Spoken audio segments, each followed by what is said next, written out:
Hello friends, Varun Radhika latest review. Attuvassery sadya book ചെയ്തവരെല്ലാം cancel ചെയ്യുവാണ്. വളരെ സങ്കടത്തോടെ രാധികയും ജയഭാരതി അമ്മയും യശോദയും ഇങ്ങനെ വിഷമിച്ചിരിക്കുക. ജയഭാരതി അമ്മ ചോദിക്കുക, എൻ്റെ ദൈവമേ, ഞങ്ങളെ ജീവിക്കാൻ വിടില്ലേ? അപ്പോൾ സദ്യക്കൊക്കെ കൂടെ ജോലി ചെയ്യുന്ന ഒരു സ്ത്രീ അങ്ങോട്ട് വന്നിട്ട് രാധിക മോളെ എവിടെയെന്ന് ചോദിക്കുന്നുണ്ട്. എന്താ ചേച്ചി എന്നും പറഞ്ഞ് രാധിക ഇങ്ങോട്ട് വരിക. അല്ല മോളെ, നാളത്തെ കാര്യങ്ങളൊക്കെ എങ്ങനെയാ? നമുക്ക് തുടങ്ങണ്ടേ ചേച്ചി? പതുക്കെ മതി. നാളെ കാര്യമായിട്ടുണ്ടായിരുന്ന ഓർഡർ ക്യാൻസലായി. അയ്യോ, അതെന്താ മോളെ ക്യാൻസലായത്? അതിപ്പോൾ ആറ്റുവാശ്ശേരി സദ്യ എന്നല്ലല്ലോ പറയപ്പെടുന്നത്. സങ്കടത്തോടെ നമ്മെ രാധിക പറയുക, വിഷച്ചോറെന്നല്ലേ? അത് തന്നെയാ ചേച്ചി ഇപ്പോഴത്തെ കാരണം. എന്തായാലും ചേച്ചി ഇങ്ങോട്ട് വാ. മോളെ, എന്നോട് ഓരോരുത്തർ ഓരോന്നൊക്കെ ചോദിച്ച് ഞാനാണെങ്കിൽ വായി തോന്നൊക്കെ അങ്ങ് വിളിച്ചു പറഞ്ഞു. കേൾക്കുമ്പോൾ കുറച്ച് ദണ്ണമുണ്ടേ. ഇവിടെ ജോലിക്ക് വന്നതിന് ശേഷമാ കുടുംബത്തിലെ കാര്യങ്ങളൊക്കെ ഒരുവിധം അല്ലല്ലാതെ നടന്നു പോകുന്നത്. എല്ലാം നിർത്തിയോ പൂട്ടിയോ എന്നൊക്കെ ചോദിക്കുന്നവർക്കേ നിസ്സാരമായിട്ട് അങ്ങനെയൊക്കെ അങ്ങ് ചോദിക്കാം. നമ്മുടെ സങ്കടം നമുക്കല്ലേ അറിയാവൂ. എല്ലാം ശരിയാവും അല്ലേ മോളെ? ശരിയാകും ചേച്ചി, ചേച്ചി വിഷമിക്കണ്ട, നമ്മൾ ശരിയാക്കിയെടുക്കും. കുറച്ച് ഓർഡറൊക്കെ ഉള്ളത് നമുക്ക് പതുക്കെ പതുക്കെ കൊടുക്കാൻ നോക്കാം. എന്നിട്ട് പിന്നെ ഇതെല്ലാം അങ്ങ് മാറി മറിയും. രാധിക എങ്ങനെയാ ഓർഡർ എടുക്കുന്ന നോട്ട് എടുത്ത് വെച്ച് നോക്കുമ്പോൾ അതിൽ യശോദയെല്ലാം കട്ട് ചെയ്തിരിക്കും. എന്താമ്മ ഇതൊക്കെ? മോളെ, അവർ വിളിച്ചു പറഞ്ഞു സദ്യ ക്യാൻസൽ ചെയ്തു. അമ്മേ, ആരൊക്കെയോ പുറകിൽ നിന്ന് കളിക്കുന്ന പോലെ, എന്തൊക്കെയോ പറഞ്ഞ് ചെയ്യിപ്പിക്കുന്ന പോലെ. മോളെ, മുത്തശ്ശി ഒരു കാര്യം പറയട്ടെ, തൽക്കാലം എണ്ണത്തിനെ കുറിച്ച് ചിന്തിക്കണ്ട. ഒരു ഊണേ ആവശ്യമുള്ളെങ്കിൽ അതെൻ്റെ മോൾ ഉണ്ടാക്കണം. ആ ഊണിൽ എൻ്റെ മോടെ കഴിവ് കാണിക്കുകയും വേണം. നമ്മൾ നട്ടുവളർത്തി ഉണ്ടാക്കിയൊരു മരം പെട്ടെന്ന് കാറ്റിലോ മഴയിലോ വീണുപോയാൽ എന്നിട്ട് നമ്മൾ എന്താ ചെയ്യുന്നത്? അടുത്തത് ഉടനെ നടും.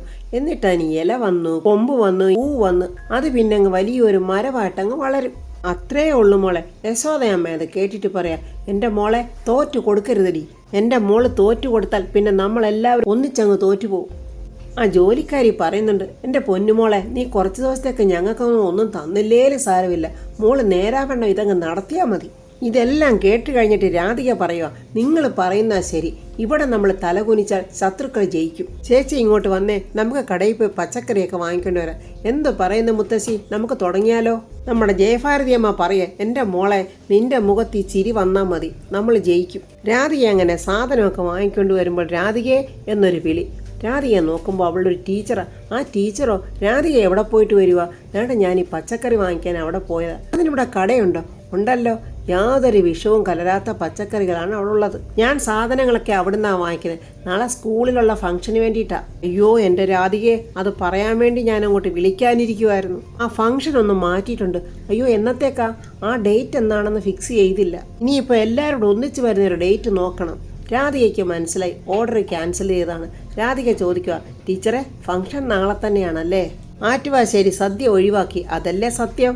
അയ്യോ രാധികയോട് ഞാൻ ഇതെങ്ങനെയാ പറയുന്നതെന്ന് വിഷമിക്കുമായിരുന്നു. വാർത്തയിലൊക്കെ കാണുന്നവർക്ക് എളുപ്പമല്ലേ ഒരു കൂട്ടരെ ഇങ്ങനെ കുറ്റപ്പെടുത്താൻ. അന്നം ദൈവമാണെന്ന് എന്നെ ആദ്യം പഠിപ്പിച്ചത് എൻ്റെ അച്ഛനാ. കുറെ കാലം കഴിയുമ്പോൾ ഞാൻ ആ മേഖലയിൽ തന്നെ ജോലി ചെയ്യുമെന്നൊന്നും വിചാരിച്ചിട്ടുമില്ല. പക്ഷെ എപ്പോൾ ഞാൻ ആ ജോലി ചെയ്യാൻ തുടങ്ങിയോ അതൊരു ഈശ്വര സേവയായിട്ടാണ് ഞാൻ വിചാരിച്ചിരിക്കുന്നത്. ആളുകൾക്ക് വെച്ച് വിളമ്പുന്നത് പുണ്യം, അതുകൂടി ഇല്ലാതാക്കാൻ ചില ആളുകൾക്ക് സാധിച്ചു. ഞാൻ എന്ത് ചെയ്യാനാ രാധികയെ?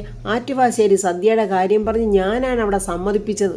ദേവനാരായണൻ തിരുമേനിയും രാധികയൊക്കെ എനിക്ക് നന്നായിട്ട് അറിയാവുന്നത് കൊണ്ടാണ്. ഒരു സന്തോഷമുള്ള ഫംഗ്ഷനല്ലേ, എന്തെങ്കിലും പ്രശ്നങ്ങൾ ഉണ്ടായാലോ എന്നാണ് ഇങ്ങനെ അവർ ചോദിക്കുന്നത്. അതിനെന്താ വേണ്ട, അങ്ങനെ പേടിയുള്ള ഒരു സംഭവം സന്തോഷമുള്ള ഒരു സ്ഥലത്ത് സംഭവിക്കാൻ പാടില്ലല്ലോ. ഫംഗ്ഷൻ നന്നായിട്ട് നടക്കട്ടെ ടീച്ചറെ. അല്ല രാധിക, ഇനി എന്ത് ചെയ്യാനാ ഉദ്ദേശിക്കുന്നത്? അതെ, ഈ ഒരുപാട് കല്ലേറ് കൊണ്ടു കഴിയുമ്പോൾ നമ്മളൊന്ന് തളർന്നു വീഴും. പിന്നെ പതുക്കെ പതുക്കെ എഴുന്നേറ്റിരിക്കില്ലേ, അതിനുശേഷം നടക്കില്ലേ? എനിക്ക് നടന്നേ പറ്റൂ ടീച്ചറെ. ഇതെങ്ങനെ വഴിയിൽ വെച്ച് മുടക്കി കളയാൻ പറ്റില്ല. അതിന്റെ കാരണം എന്താണെന്ന് ടീച്ചറിനറിയാവോ? ഇതിപ്പോൾ ബിസിനസ് അല്ല, ഞങ്ങളുടെ ജീവിതമാണ്. അതിനൊരു കൂലി ദൈവം നിശ്ചയിച്ചിട്ടുണ്ടാവും. ആ ഒരു വിശ്വാസത്തിൽ അങ്ങ് പോവും എന്ന് പറഞ്ഞിട്ട് രാധിക അവിടെ നിന്ന് അങ്ങ് പോയി. ആ കൈക്കൂലിക്കാരൻ CA ഇതാണ്ട് ചന്ദ്രശേഖരനോട് പറയാൻ, ഏറ്റവും കുറഞ്ഞ സമയം കൊണ്ട് ഏറ്റവും കൂടുതൽ പേരെടുത്തതാണ് ആറ്റുവാശ്ശേരി സദ്യ. ഇപ്പോൾ അവൾക്ക് കിട്ടിയിരിക്കുന്നത് എന്താണെന്നറിയാവോ? അവൾക്ക് കിട്ടിയിരുന്ന ഓരോരോ ഓർഡറുകളും അവളിൽ നിന്ന് അങ്ങ് പൊയ്ക്കൊണ്ടിരിക്കുക. അതിന്റെ കാരണമേ സോഷ്യൽ മീഡിയയിൽ നമ്മുടെ പിള്ളേർ രാവും പകലും ഇരുന്ന് ചെയ്യുന്ന പണിയാണ്. ഒരു കാര്യം ചന്ദ്രശേഖരൻ സാർ മനസ്സിലാക്കിക്കോ, ഒരു ബ്രാൻഡ് ഉണ്ടാക്കിയെടുക്കാൻ എത്ര ബുദ്ധിമുട്ടുന്നോ അത്രയ്ക്ക് തന്നെ ബുദ്ധിമുട്ടുണ്ട് അതില്ലാതാക്കാനും. അതിന്റെ കാരണമേ ഈ വിശ്വസിച്ചവരുടെ വിശ്വാസം നമുക്ക് തകർത്തെറിയണ്ടേ സാറേ? എന്തായാലും നമ്മുടെ പിള്ളേരെ കൊള്ളാം, അവന്മാരെടുത്ത പണി ഗംഭീരം. ചന്ദ്രശേഖരൻ സാറേ, സാറ് നോക്കിക്കോ, ആറ്റുവാശ്ശേരി സദ്യയുണ്ടാക്കി അവൾ റോഡിൽ വന്നിരുന്ന് വെറുതെ കൊടുക്കാന്ന് പറഞ്ഞാൽ പോലും അതിന് നേരെ വന്ന് കൈനീട്ടാൻ ഒരുത്തനും ഉണ്ടാവില്ല. അങ്ങനെ ഉണ്ടാവാൻ ഞാൻ സമ്മതിക്കില്ല. നമ്മുടെ സാറെ അറസ്റ്റ് ചെയ്യിപ്പിച്ചത് അവളാ. അതിനുള്ള ശിക്ഷ അവൾക്ക് കിട്ടിയേ പറ്റൂ. ഏറ്റുമുട്ടിയത് ആരോടാണെന്നും അതിൻ്റെ കൃത്യമായ അനുഭവം എന്താണെന്നും അവൾ പഠിക്കണം. കണിമംഗലത്തുനിന്ന് ഇറങ്ങിപ്പോയി അവർ നടുറോഡിലിരുന്ന് ഫിഷ തണ്ടുന്ന കാണണമെന്നാണ് ഞാൻ ആഗ്രഹിച്ചിരുന്നത്. അങ്ങനെ തന്നെ എനിക്ക് അവരെ കാണണം. ചന്ദ്രശേഖരൻ സാറേ, നിങ്ങൾ എന്നെ ഏൽപ്പിച്ച ഒരു പണിയെന്ന മാത്രമല്ല രീതിയിലല്ല ഞാൻ ഈ കാണുന്നതൊക്കെ. എൻ്റെ ജീവിതത്തിൽ നടുറോഡിലിട്ട് എന്നെ ഒറ്റ ഒരുത്തനെ തല്ലിയിട്ടുള്ളൂ. അതവനാ ആ വരുൺ, ആ രാധികയുടെ ഭർത്താവ്. ആ വരുണും രാധികയും കൂടെ തെരുവിൽ കിടന്ന് ഫിഷ തണ്ടണമെന്ന് ചന്ദ്രശേഖരൻ സാറേ നിങ്ങൾ ആഗ്രഹിച്ചിട്ടില്ലേ? എങ്കിലും എൻ്റെ ആഗ്രഹം പറയാം. ഞാനായിട്ട് അവൻ്റെ കയ്യോ കാലോ തല്ലി ഓടിച്ചിട്ട് ഒന്ന് എഴുന്നേക്കാൻ പോലും പറ്റാത്ത അവസ്ഥയിൽ അവനെയും കൊണ്ട് അവൾ നടന്ന് തെണ്ടണമെന്നാ. അത് ഞാൻ കാണിച്ചു തരാൻ ചന്ദ്രശേഖരൻ സാറേ. ഒരിക്കലും നടക്കാത്ത ആഗ്രഹമാണ് CA. അതൊന്നും നടക്കില്ല. രാധിക ആരാണ്? കുറേ പരീക്ഷണങ്ങളൊക്കെ കൃഷ്ണൻ അവളിൽ കാണിച്ചാലും അവളെ ആർക്കും അങ്ങനെ വിട്ടുകൊടുക്കില്ല കൃഷ്ണൻ. ചന്ദ്രശേഖരൻ പറയാം, അവൾക്ക് ചുറ്റും തൻ്റെ ഒരു ശ്രദ്ധയുണ്ടായിരിക്കണം. അപ്രതീക്ഷിതമായ സാഹചര്യങ്ങളിൽ പല രീതിയിലും ചിലപ്പോൾ അവളിലേക്ക് എത്തിയെന്ന് വരും. ചിലപ്പോഴത് ശ്യാമയുടെ ബന്ധത്തിലുള്ളവരാകാം, അല്ലെങ്കിൽ ആരാധകരായിരിക്കാം, അതുമല്ലെങ്കിൽ ദേവനാരായണൻ തിരുമേനിയുടെ പഴയ പരിചയക്കാരും ആയിരിക്കാം. അങ്ങനെ ആര് വന്നാലും ആരവളെ സഹായിക്കാമെന്ന് പറഞ്ഞു വന്നാലും അത് വിട്ടുകളയാനുള്ള ആയുധം നമ്മുടെ കയ്യിൽ വേണം. എൻ്റെ സാറേ, അങ്ങനെയൊന്നും ആരും വരില്ല. ഇന്ന് നാളെയൊക്കെ സോഷ്യൽ മീഡിയയിൽ ആറ്റുവാശ്ശേരി സദ്യയെക്കുറിച്ച് അതിൻ്റെ ഉടമയായ രാധികയെക്കുറിച്ചുമുള്ള കഥകൾ. അത് മാത്രം മതിയല്ലോ എല്ലാം അവസാനിക്കാൻ. അതും പോരാഞ്ഞിട്ട് എൻ്റെ പിള്ളേരോടൊക്കെ ഞാൻ പറഞ്ഞിട്ടുണ്ട്, അവൾക്കൊന്ന് ആത്മഹത്യ ചെയ്യുന്ന രീതിയിൽ കാര്യങ്ങളൊക്കെ ഒന്ന് കൊഴുപ്പിച്ചോണമെന്ന്. സാറിന് എന്ത് തോന്നുന്നു? ഞാൻ പറഞ്ഞതൊന്നും കൂടുതലൊന്നും അല്ലല്ലോ. ഒന്നും അല്ലടോ, അവൾ തീരേണ്ടത് തന്നെയാ. സാറാ മേഡം വരണം, പുതിയ ടാർഗറ്റുകൾ ഫിക്സ് ചെയ്യണം, എന്നിട്ട് നമുക്കൊരു ഇറക്കം അങ്ങോട്ട് ഇറങ്ങണോടാ CI. നിന്റെ യൂണിഫോം വീണ്ടും പോകാറായി. ശങ്കർജിയുടെ ആശ്രമത്തിൽ ദാണ്ട് അന്തേവാസികൾക്കൊക്കെ ഇലയടയും ചായയൊക്കെ കൊണ്ടുവന്ന് കൊടുക്കുന്നുണ്ട്. നമ്മുടെ ശ്യാമയ്ക്കും കൊണ്ടുവന്ന് കൊടുക്കുവാണ്. ഊർമിള ശ്യാമയെ തന്നെ നോക്കി നിൽക്കുക. ശ്യാമ ഇലയുടെ ഇങ്ങനെ നോക്കിയിട്ട് സന്തോഷത്തോടെ എഴുന്നേറ്റിങ്ങനെ ഓടിപ്പോവുക. ഏഞ്ചൽ എവിടെ പോവുക എന്നിങ്ങനെ ഊർമിള ചോദിക്കുമ്പോൾ ഒന്നും പറയുന്നില്ല. അവിടുത്തെ മറ്റുള്ള അമ്മമാർ പറയുന്നേ, ആ കൊച്ചിനെ കൊണ്ട് എന്തെങ്കിലും പറയിപ്പിക്കണമെങ്കിലേ ഊർമിളമ്മയുടെ ഒരുപാട് പണിപെടേണ്ടി വരും. ശ്യാമ അതും കൊണ്ട് ഓടി വരുന്നത് ആ ലക്ഷ്മി മോക്ക് വേണ്ടിയിട്ടാണ്. അവളാണെങ്കിൽ അവിടെ നിന്ന് എന്തോ എഴുതി പഠിക്കുക. ആ കുഞ്ഞിനെ അങ്ങനെ ഊട്ടിക്കൊടുക്കാനായിട്ട് ശ്രമിക്കുമ്പോൾ ആ ഊർമിള അങ്ങോട്ട് വന്നിട്ട്, ഏഞ്ചൽ, ആ കുഞ്ഞിനുള്ളതേ അവിടെ കൊടുത്തോളും, നിങ്ങൾ എന്തിനാ കൊച്ചിനെ ബുദ്ധിമുട്ടിക്കുന്നത്? ഞാൻ ബുദ്ധിമുട്ടിച്ചെന്നോ? എൻ്റെ കുഞ്ഞിനെ ഞാൻ അടുത്തിരിക്കുമ്പോൾ എങ്ങനെ ബുദ്ധിമുട്ടാകുമെന്നാ? ഞാൻ കൊടുത്തോളാം എന്നൊക്കെ ഇങ്ങനെ നമ്മളെ ശ്യാമ പറയുക. ആ ഊർമിള ആ കൊച്ചിനെ പറഞ്ഞ് വിലക്കിയിട്ടുണ്ടെന്ന് തോന്നുന്നു. ആ കുഞ്ഞ് പേടിച്ചിട്ടിങ്ങനെ നോക്കുക. ദാണ്ട നമ്മളെ ശങ്കർജി അങ്ങോട്ട് വന്നിട്ട്, മീനാക്ഷി മോളെ അത് വാങ്ങിച്ച് കഴിക്ക് എന്നിങ്ങനെ പറയുന്നുണ്ട്. മോളോടുള്ള ഇഷ്ടം കൊണ്ടല്ലേ അടുത്തിരിക്കുന്നത് സംസാരിക്കുന്നതൊക്കെ, മോക്കെന്താ പേടിയാണോ?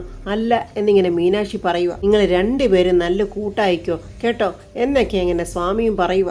ഊർമിള ഇങ്ങ് വന്നേ എന്നും പറഞ്ഞ് സ്വാമി വിളിച്ചോണ്ട് പോകുന്നുണ്ട്. അപ്പോൾ അവിടെ തരികട അവിടെ നടന്നില്ല. മീനാക്ഷി മോളൊരമ്മയുടെ സാന്നിധ്യം അറിയാത്ത കുഞ്ഞാണ്. അവളുടെ വേദനകൾ അമ്മയെ ചൊല്ലിയാണ്. എത്രയോ രാത്രികൾ ഉറങ്ങാതെ കരച്ചിൽ നിർത്താതെ ആ കുഞ്ഞിവിടെ കിടന്നിട്ടുള്ളതാ. അന്ന് എല്ലാ ശ്രമങ്ങളും പരാജയപ്പെട്ട് ഞങ്ങൾ തിരിച്ചു പോരുമ്പോൾ പറയാറുള്ള വാക്ക്, അമ്മയ്ക്ക് പകരമാകാൻ മറ്റൊന്നിനെ കൊണ്ടും പറ്റില്ലല്ലോ എന്നാണ്. അതാണ് സത്യം. എൻ്റെ ശങ്കർജി, ഇതൊക്കെ ആ വെട്ടുപോത്തിനോട് പറഞ്ഞു കൊടുത്തിട്ട് വല്ല കാര്യമുണ്ടോ? കൈക്കൂലിക്ക് വേണ്ടി എന്ത് ദുഷ്ടത്തരം കാണിക്കാൻ മടിക്കാത്ത ഇവളോടാണോ ഇതൊക്കെ പറയുന്നത്? ഒരുപക്ഷെ ആ കുട്ടിക്ക് ഏഞ്ചലിൽ അമ്മയെ കണ്ടെത്താൻ പറ്റുന്നെങ്കിൽ അങ്ങനെ ആയിക്കോട്ടെ. അവർ പരസ്പരം സ്നേഹം കൈമാറുന്നുണ്ടെങ്കിൽ എന്തിനാ നമ്മൾ തടസ്സമായി നിൽക്കുന്നത്? ഉടനെ ഊർമിള ചോദിക്കുക, പക്ഷേ ഇത് അപകടമല്ലേ ശങ്കർജി? ഇപ്പോഴത്തെ അവരുടെ പൊസിഷനിൽ ഒരു അപകടവും ഇല്ല. നമുക്കിതൊക്കെ മറികടക്കണം. അവർക്ക് അവരുടേതായ രീതിയിൽ മുന്നോട്ട് പോകട്ടെ.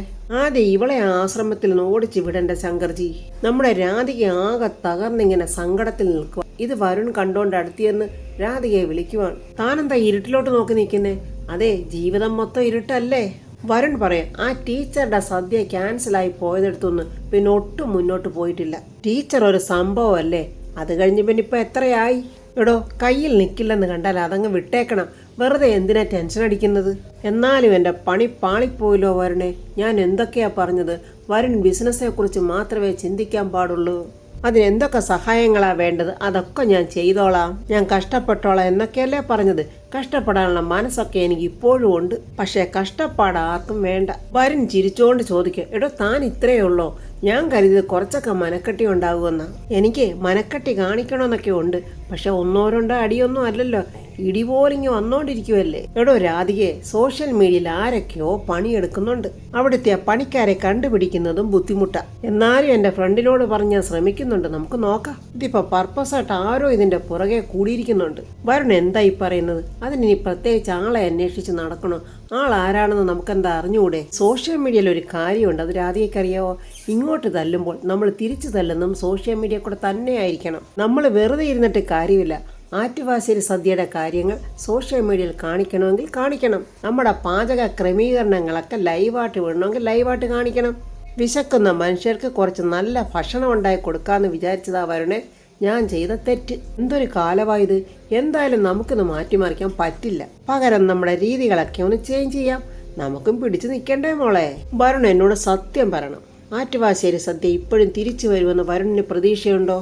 ഉടനെ വരുൺ പറയാം, ഞാൻ മറ്റൊരു കാര്യം ചോദിക്കട്ടെ. ഇപ്പോഴത്തെ പിള്ളേർക്ക് അമ്മയെ ഇഷ്ടമല്ല, അമ്മയെ റെസ്പെക്റ്റ് ചെയ്യത്തില്ല. പക്ഷെ അതിലേത് കുട്ടിയോടും ഭൂമിയിലെ ഏറ്റവും നല്ല വാക്ക് ഏതാന്ന് ചോദിച്ചാൽ അവരെന്താ പറയുന്നേ? അത് അമ്മയും തന്നെയല്ലേ? അതെ, അതാ ഞാൻ പറയുന്നത്. അമ്മ പാചകം ചെയ്യുന്ന അടുക്കള, ആ അടുക്കളയിൽ വേകുന്ന ഭക്ഷണം, അതിലൊന്നും ഒളിച്ചോടാൻ ആർക്കും പറ്റില്ല. ഈ ലോകത്തിലെ ഏറ്റവും നല്ല വിഭവങ്ങൾ കൊണ്ട് വിളമ്പിയാലും അവരാഗ്രഹിക്കുന്നവരുടെ അമ്മയുടെ അടുക്കളയിൽ വേകുന്ന ചോറ് തന്നെ ആയിരിക്കും. നമ്മുടെ ആറ്റുവാശ്ശേരി സദ്യ അതാണ്. അതുകൊണ്ട് ഇനി നമ്മളത് തെളിയിക്കാൻ പോവാ, നമ്മുടെ പ്രവൃത്തിയിൽ മാത്രമല്ല പരസ്യത്തിലും. എടോ രാധികയെ, തോൽക്കില്ലെന്ന് തീരുമാനിച്ചത് അന്ന് ആദ്യം താനാ. അന്ന് ഞാൻ തളർന്നു നിന്നതാ. പക്ഷെ ഇപ്പോൾ ഒരു ചെറിയ തളർച്ച എൻ്റെ കൊച്ചിനെ ബാധിച്ചിട്ടുണ്ട്. അതിനെ ഈ കെട്ടിയവൻ്റെ ഒറ്റ മറുപടിയുള്ളൂ, ഇങ്ങനെ കട്ടയ്ക്ക് കൂടെ ഉണ്ടാകുമെന്ന്. ആശ്രമത്തിലെ ആ മീനാക്ഷിക്കുട്ടിക്ക് സുഖമില്ലെന്ന് തോന്നുന്നു. ഒരു ഡോക്ടർ വന്ന് പരിശോധിക്കുന്നുണ്ട്. ശങ്കർജിയും ഊർമിളയും അവിടെ നിൽക്കുന്നുണ്ട്. എന്താ ഡോക്ടറെ, എന്ത് പറ്റിയതാ? ഇപ്പൊ കണ്ടീഷൻ മോശമില്ല, പക്ഷെ ഏത് സമയത്തും അവസ്ഥ മാറിയേക്കാം. നിങ്ങൾ നന്നായിട്ട് ശ്രദ്ധിക്കണം. പ്രത്യേകിച്ച് ഇപ്പോൾ ഉണ്ടായ ഇൻസിഡന്റ് പോലെ ഒന്നും സംഭവിക്കരുത്. ഉടനെ ആ ഊർമിള പറയാം, പുറത്തിറങ്ങരുതെന്ന് പറഞ്ഞാൽ കേൾക്കില്ല, എന്ത് ചെയ്യാനാ? അപ്പോൾ ഡോക്ടർ പറയാം, പുറത്തിറങ്ങാതിരിക്കുന്നു അടച്ചിടുന്നതൊക്കെ വല്ലാത്തൊരു കടുങ്കൈയല്ലേ? അതല്ലാത്ത ഒരു മാർഗമാണ് ഞാൻ ഉദ്ദേശിക്കുന്നത്. ശങ്കർജിക്ക് മനസ്സിലായല്ലോ, ആ കുഞ്ഞിന് എന്തോ കാര്യമായ അസുഖമുണ്ടെന്ന് ശങ്കർജിയും ഡോക്ടറും സംസാരിക്കുന്നതെന്ന് മനസ്സിലാകുന്നുണ്ട്. അതുകൊണ്ടാണ് അവളുടെ അസുഖം ആരും അറിയണ്ട, അവൾ അവളുടേതായ സന്തോഷത്തിൽ നടക്കട്ടെ എന്ന് ഞാൻ പറഞ്ഞത്. ശങ്കർജിയുടെ തീരുമാനം വളരെ നല്ലതാണ് എന്നിങ്ങനെ ഡോക്ടറും പറയുന്നുണ്ട്. പക്ഷേ കുഞ്ഞ് എങ്ങോട്ട് നീങ്ങിയാലും നമ്മൾ പുറകെ തന്നെ ഉണ്ടാകണം എന്ന് പറഞ്ഞിട്ട് ഡോക്ടറും ശങ്കർജിയും ഊർമിളയും കൂടെ പുറത്തോട്ട് വരുമ്പോൾ അവിടെ മറഞ്ഞു നിൽക്കുമായിരുന്നു നമ്മുടെ ശ്യാമ. അയ്യോ ഡോക്ടറെ, എൻ്റെ മോക്ക് എന്താ എന്നിങ്ങനെ ഓടി വന്ന് ചോദിക്കുക. ആരാ ഡോക്ടറോടൊക്കെ വരാൻ പറഞ്ഞത്? ഡോക്ടർ അപ്പോൾ ശങ്കർജിയോട് ചോദിക്കുന്നു, അല്ല ഇതാരാ? അപ്പോൾ ഡോക്ടർക്കും ശ്യാമയെ മനസ്സിലായിട്ടില്ല. ആ രീതിക്കാണല്ലോ ശ്യാമയുടെ ഇപ്പോഴത്തെ സംസാരവും ആ ഡ്രസ്സും തലമുടി കട്ടിങ്ങും ഒക്കെ. അപ്പോൾ ഫ്രണ്ട്സ്, ആ മീനാക്ഷിയിൽ നിന്നായിരിക്കും ശ്യാമ തിരിച്ചു വരാൻ പോകുന്നത്. അതിനു മുൻപ് തന്നെ ആ ഊർമിള ഇനി എന്തൊക്കെ ദ്രോഹങ്ങളാണോ അവിടെ കാണിച്ചു കൂട്ടാൻ പോകുന്നത്, അതൊക്കെ ഇനി നമ്മുടെ ശങ്കർജി കണ്ടുപിടിക്കുമോ എന്നൊക്കെയുള്ളത് നമുക്ക് നാളത്തെ റിവ്യൂവിൽ കാണാം. എൻ്റെ ഈ റിവ്യൂ ഇഷ്ടപ്പെട്ടാൽ ലൈക്കും കമൻസും സബ്സ്ക്രൈബ് ചെയ്യാത്തവർ സബ്സ്ക്രൈബ് ചെയ്യണേ.